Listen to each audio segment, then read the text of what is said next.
बुधवार का दिन भारतीय वायुसेना और देश के लिहाज से बेहद दर्दनाक दिन रहा। इसमें फाइटर प्लेन जगुआर के क्रैश होने की वजह से 2 पायलट मौके पर शहीद हो गए।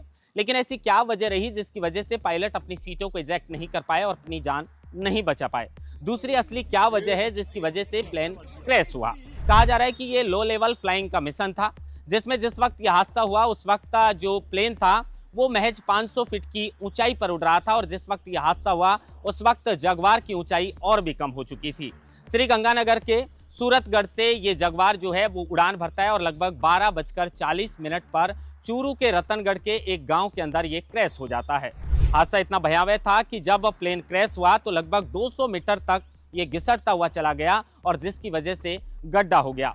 बड़ी बात यह है, राहत की बात, कि इस प्लेन क्रैश के वक्त ये रिहायशी इलाके पर क्रैश नहीं होने की वजह से बाकी लोगों की जान बच गई, अन्यथा यह हादसा और भी बड़ा हो सकता था।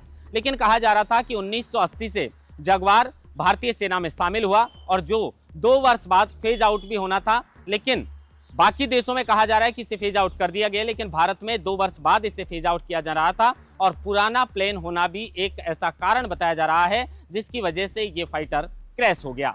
हालांकि बाकी चीजों का पता जो है वो एयरफोर्स की कोर्ट ऑफ इंक्वायरी है, उसके बाद खुलासा हो पाएगा। लेकिन जिस वक्त ये हादसा हुआ उस वक्त पायलटों को अपनी सीट इजेक्ट करने का मौका भी नहीं मिल पाया, क्योंकि मैंने बताया कि ये लो लेवल फ्लाइंग मिशन था और इसमें उड़ान के वक्त मात्र 500 फीट की दूरी पर ये उड़ रहा था और जिस वक्त यह हादसा हुआ उस वक्त इसकी ऊंचाई और भी कम हो गई थी और इसी वजह से पायलटों को अपनी जान बचाने का मौका भी नहीं मिल पाया।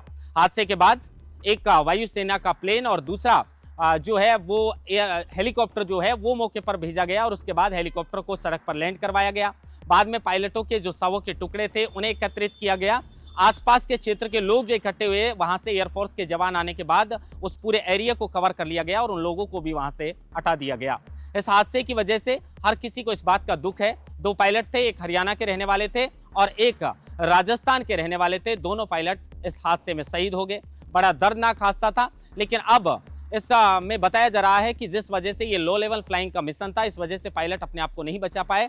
अन्यथा ऐसा होता है कि जब इस तरह के हादसे की आशंका होती है या प्लेन में आग लग जाती है तो उस वक्त पायलट अपनी सीट को इजेक्ट कर लेते हैं और उसके बाद सीट इजेक्ट होने के बाद पैराशूट के माध्यम से वो लैंड करते हैं और पायलटों की जान बच जाती है। लेकिन ये मिशन ही कुछ इस तरह का था कि पायलटों को अपनी जान बचाने का मौका भी नहीं मिल पाया।